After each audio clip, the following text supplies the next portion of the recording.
देवी का नगर कपरी वस्तु के बाहर वर्षों पुराना मंदिर है, वहां जाएगा। तो प्रजापति गौतमी बड़ी प्रसन्न हुई, कहने लगी ठीक है राजमंत्री, अगर हमारे महाराज का ऐसा कहना है, अगर मुखिया जी ने आकर के महाराज को ये सलाह ये राह दी है तो कोई बात नहीं, अभी तत्काल में अपने पुत्र को तैयार करती हूँ। तो मेरी बहनों, मौसी प्रजापति गौतमी अपने राजकुमार सिद्धार्थ अपने बहन के पुत्र को तैयार करने लगी।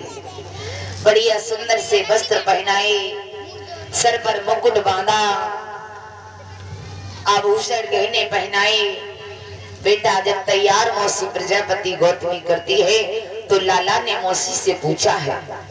बेटा सिद्धार्थ से रहा नहीं गया, बेटा ने चर्चा की, जिक्र किया कि हे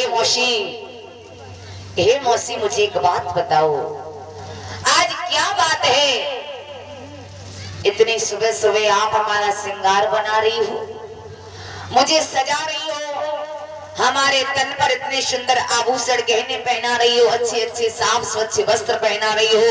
मौसी क्या मैं जान सकता हूँ मैं कहाँ के लिए जा रहा हूँ, इसका क्या कारण है, मैं आपसे पूछना चाहता हूँ। तो मेरे भाइयों, प्रजापति गौतमी महारानी ने जवाब दिया, लाल अगर आप इतना पूछ रहे हो तो मैं आपको अवश्य बताना चाहूंगी, सुनो। हमारे महाराज का आदेश है, हमारे जितने भी नगर के प्रजावासी नगरवासी लोग हैं, हमारे राज के एक मुखिया हैं, उन्होंने आकर के महाराज को सलाह दी। हमारे राज की परंपरा है, नगर के बाहर एक बहुत बड़ा वर्षों पुराना मंदिर है, वहां प्रति बच्चा जाता है। बेटा आज आपकी आयु 8 वर्ष की हो गई है, हमारी इच्छा है, हमारी क्या पूरी नगर वासियों की इच्छा है कि आपको मंदिर में जाना चाहिए। माताओं आपको एक बात बता दें, राजकुमार सिद्धार्थ गौतम ने बचपन से लेकर कभी भी जब तक उनको ज्ञान की प्राप्ति हुई, कभी भी उन्होंने अपने जीवन में पाखंडवाद, आडंबर, ढोंग, आत्मविश्वास को नहीं माना। कभी भी ढोंग, आडंबर, पाखंडवाद का विश्वास नहीं किया, हमेशा पाखंडवाद का विरोध किया।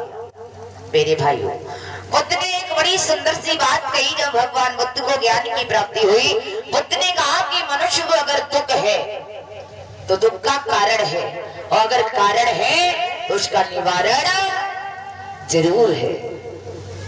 मेरे भाइयों, बेटा सिद्धार्थ बार बार जिक्र कर रहा है, चर्चा कर रहा है। तो बेटा सिद्धार्थ ने एक बात बड़ी सुंदर कही कि मौसी आप एक बात बताइए, जन्म के दाता हमारे माता पिता हैं, जन्म मुझे माता पिता से मिला, ये जीवन मुझे माता पिता से मिला, और आप किस देवी देवता की बात कर रही हो, किस अंधविश्वास पाखंडवाद की बात कर रही हो। देखना मेरी बहनों, 8 वर्ष की आयु है राजकुमार सिद्धार्थ की, और कितनी बुद्धि विवेक की बात सिद्धार्थ अपनी मौसी प्रजापति गौतमी से करते हैं। क्या बोले हैं, सुनो मौसी।